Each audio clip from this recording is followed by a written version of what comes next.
बिस्मिल्लाहिर्रहमानिर्रहीम सल्लल्लाहु अलैहि वसल्लम। डियर स्टूडेंट्स एंड लिसनर्स, अस्सलाम वालेकुम वरहमतुल्लाहि वबरकातुहू। आज मैं आपको एंटरप्रेन्योरशिप के स्मार्ट सिलेबस के बारे में बताऊंगा जो हमारे सिविल टेक्नोलॉजी में शामिल है और मैकाट्रॉनिक्स टेक्नोलॉजी का कोर्स है। सिविल टेक्नोलॉजी में इसका कोड है Civil-271 और मैकाट्रॉनिक्स में इसका कोड है PHT341। ये मेरे पास एक बुक है जिसमें इसके कोर्स कंटेंट के मुताबिक इस सारी चीज़ें एक्सप्लेन की गई हैं और कोर्स कंटेंट के मुताबिक ही इसमें चैप्टर्स भी शामिल हैं कि जिस तरह कोर्स कंटेंट के 1 2 3 4 5 6 चैप्टर्स हैं, टॉपिक्स हैं, उसी तरह इसमें भी अरेंज किया गया है उसी तरीके से।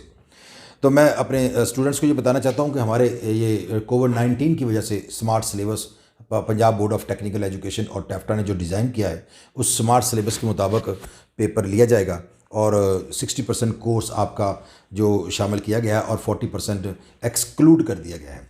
तो इसमें इस बुक के मुताबिक मैं आपको बता रहा हूँ कि हमारे जो टॉपिक्स हैं उसमें जो इंक्लूडेड हैं चैप्टर 1 2 5 और 6, कुल आपके 6 चैप्टर हैं। इस 6 कंटेंट्स हैं कोर्स कंटेंट के मुताबिक और इस बुक में उन्हीं 6 कंटेंट्स को एक्सप्लेन किया गया है। तो 1 2 5 एंड 6 ये 4 चैप्टर आपके कोर्स में शामिल हैं और इसमें 3 और 4 कोर्स से एक्सक्लूड कर दिया गया है। और चैप्टर 5 में से management of capital, operating cycle concept and management of cash and stock, ये भी चैप्टर 5 में शामिल नहीं है। बाकी सारा आपके कोर्स में शामिल है। दोबारा सुनिएगा कि आपके कोर्स में 6 चैप्टर कुल शामिल हैं, लेकिन स्मार्ट सिलेबस के मुताबिक चैप्टर 1, चैप्टर 2, चैप्टर 5, चैप्टर 6 ये आपके कोर्स में है। और चैप्टर 5 में जो एक्सक्लूड किया गया है एक टॉपिक वो है management of capital, operating cycle concept, management of cash and stock, ये 5वें चैप्टर से एक्सक्लूड किया गया है। और उसके बाद 3 और 4 चैप्टर भी आपके कोर्स से एक्सक्लूड कर दिए गए हैं।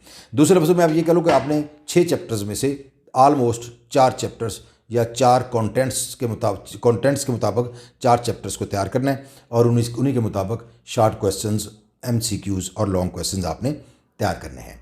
अपना बहुत सा ख्याल रखिएगा और कोविड-19 के असूलों के मुताबिक, SOPs के मुताबिक अपने गिरदोनवा का, अपने अजीज़ व अकारब का बहुत ख्याल रखिएगा। मास्क का इस्तेमाल करें, मास्क का इस्तेमाल करें, सैनिटाइज़र का इस्तेमाल करें और उसके बाद 6 फीट का फासला रखें। एहतियात ही इलाज से बेहतर है। Thank you for watching.